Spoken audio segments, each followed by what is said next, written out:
Alright, let's sleep. Pull the blankets up to your chin. Fluff your pillow. Turn off your phone and let the darkness settle around you like a soft, warm cloak. Tonight, we're going to travel back in time to a world that no longer exists, a world of towering pyramids, of hummingbird warriors and jaguar knights, of a city that rose from the waters of a lake and became the jewel of the Americas. We're going to tell the story of the Aztec Empire, the people of the fifth sun. But before we get to the conquest and the fall, the gold and the blood, we need to understand where it all began, with a wandering tribe, a prophecy, and an eagle perched on a cactus, devouring a serpent. Part 1, The Wanderers. The story begins long before the Aztecs built their great city.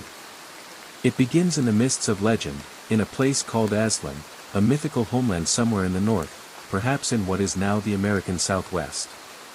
The Aztecs called themselves the Mexica, and they believed that they were the chosen people, the guardians of the cosmos, the ones who would keep the sun moving across the sky.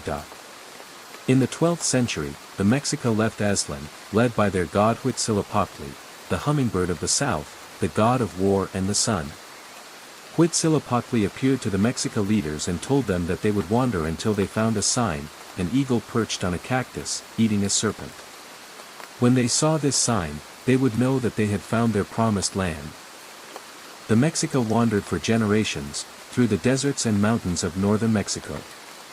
They were a small, poor, and despised tribe, a people who had been driven out of their homeland and were searching for a place to call their own. They were often forced to settle on the margins of other people's territories, and they were frequently enslaved or sacrificed. But they never gave up. They carried the image of their god, and they believed that one day they would find the sign. In 1325, the Mexica arrived in the Valley of Mexico, a vast, fertile basin surrounded by mountains and volcanoes, dotted with lakes and wetlands. It was already inhabited by powerful city-states, including the Tepanecs, the Acolhuas, and the Colhuas.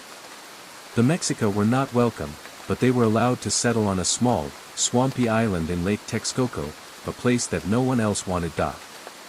On that island, the Mexica saw the sign, an eagle perched on a cactus, eating a serpent.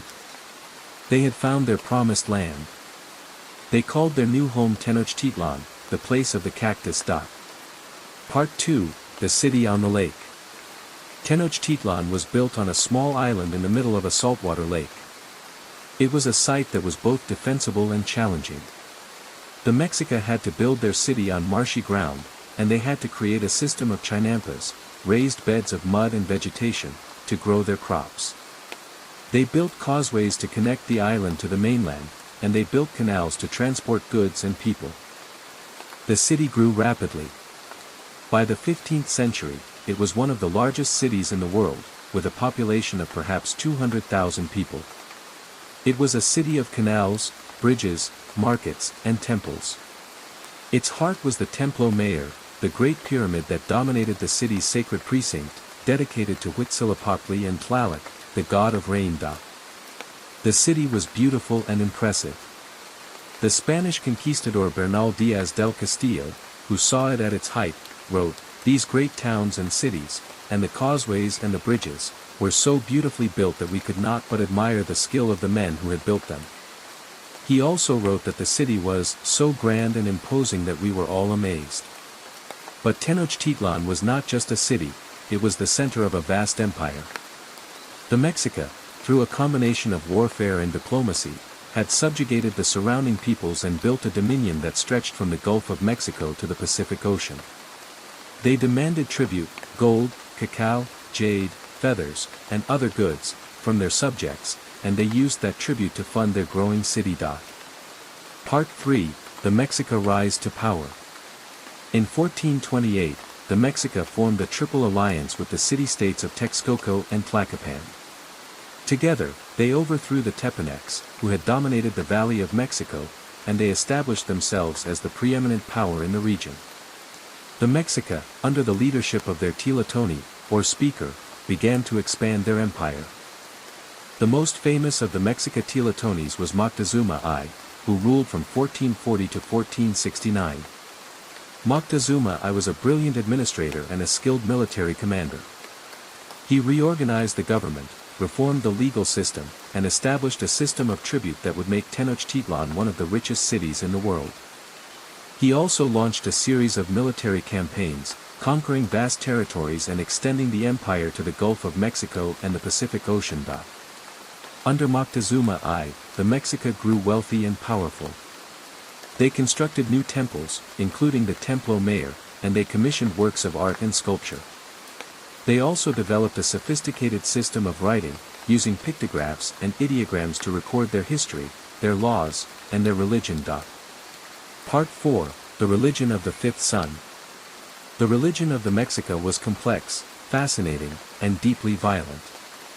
They believed that the world had been created and destroyed 4 times before, and that they were living in the era of the fifth sun. They believed that the sun would not continue to move across the sky unless they fed it with human blood, the blood of sacrificial victims. Human sacrifice was central to Mexica religion. They believed that the gods had sacrificed themselves to create the world, and that humans must repay that sacrifice with their own blood. They captured prisoners of war and offered them to the gods, cutting out their hearts and holding them up to the sun. The scale of the sacrifices was staggering. In 1487, the Tlatoani Ahuitzotl dedicated the new Templo Mayor with a massive sacrifice. The ceremony lasted for 4 days, and the priests sacrificed between 2,000 and 80,000 victims.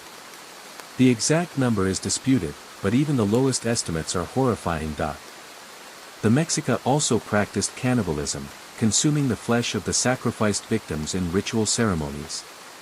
They believed that by eating the flesh of the sacrificed, they were absorbing the power of the gods. It was a religion that was both terrifying and awe-inspiring. Part 5, The Arrival of the Strangers. In 1519, the Mexica were at the height of their power. The Tlatoani was Moctezuma II, a man who ruled over a vast empire and was treated as a living god. He lived in a palace, had hundreds of wives, and was carried in a litter wherever he went. He was the most powerful man in the Americas.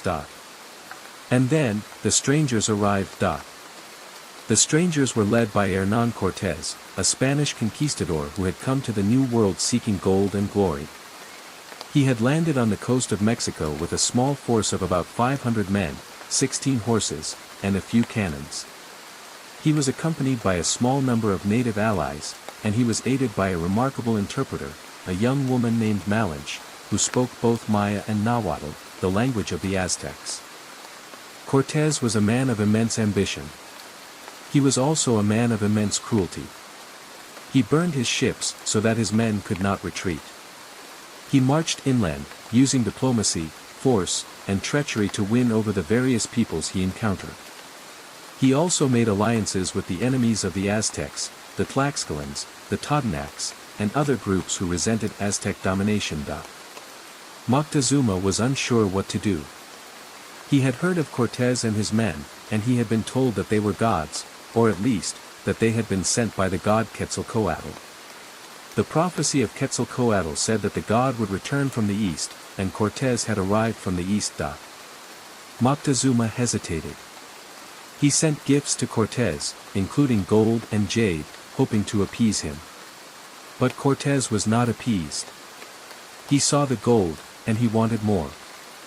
Part 6, The Meeting. On November 8, 1519, Cortés and his men entered Tenochtitlan. They were greeted by Moctezuma, who led them into the city and showed them its wonders. Cortés and his men were awestruck by the beauty of the city, the canals, the temples, the markets. They were also awestruck by the gold and the silver that they saw everywhere. But Cortés was not there to admire. He was there to conquer. He took Moctezuma hostage, holding him captive in his own palace. He demanded that Moctezuma order his subjects to swear allegiance to the Spanish king, and Moctezuma, out of fear, agreed. The Mexica were outraged. They had been conquered by the Spanish, and their Tlatoani had been humiliated. They began to plot against the Spanish, and they attacked Cortés and his men. Part 7, The Night of Sorrows. On June 30, 1520, Cortés and his men attempted to escape from Tenochtitlan. They had been trapped in the city, surrounded by Mexico warriors, and they knew that they could not hold out for long. They decided to flee under cover of darkness. The escape was a disaster. The Mexico warriors attacked the Spanish as they fled, killing hundreds of them. Cortés himself was wounded, and many of his men were captured and sacrificed. The Spanish lost most of their gold and their supplies. It was the most devastating defeat of the entire campaign, and it became known as the Noche Triste, the Night of Sorrows. But Cortés did not give up. He retreated to Tlaxcala, where he regrouped and gathered new forces. He built a fleet of ships, and he laid siege to Tenochtitlan. Part 8, The Siege. The siege of Tenochtitlan lasted for nearly 3 months. Cortés and his allies blockaded the city, cutting off its supplies of food and water. They attacked the city from the causeways, using cannons and crossbows to break down the defenses. They also used the local peoples, who were enemies of the Mexica, to attack the city. The Mexica fought back bravely. They used spears, slings, and arrows to defend their city. They launched raids against the Spanish, and they captured and sacrificed many of their enemies. The fighting was brutal and relentless. But the Mexica were starving. They had no food, no water, and no hope. The Spanish ships attacked the causeways and prevented any supply from reaching the city. The Mexica were unable to resist any longer. On August 13, 1521, the Mexica leader, Cuauhtémoc, surrendered. He was captured by the Spanish and brought before Cortés. He was treated with respect, but he was later tortured and executed. The fall of Tenochtitlan marked the end of the Aztec Empire. The Spanish looted the city, destroying its temples and carrying away its gold and its silver. They built a new city on the ruins of the old, and they called it Mexico City. Part 9, The Aftermath. The conquest of the Aztecs was one of the most violent and devastating events in human history. The Spanish killed thousands of people, and they enslaved thousands more. They also brought diseases, smallpox, measles, and influenza, that decimated the native population. Within a few decades, the population of Mexico had fallen from an estimated 25 million to less than 2 million. The Spanish also imposed a new religion, a new language, and a new way of life on the Mexica. They destroyed the temples, the books, and the records of the Mexica. They erased the memory of the Aztecs, making it seem as if they had never existed. But the Mexica did not disappear. They survived, and they adapted. They intermarried with the Spanish and with other peoples, creating a new mestizo culture. They kept their language, their traditions, and their beliefs alive, even as they were forced to convert to Christianity. Part 10, The Legacy. The legacy of the Aztecs is complex and enduring.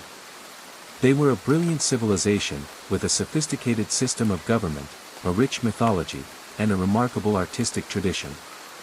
They built a city that was larger and more beautiful than any city in Europe.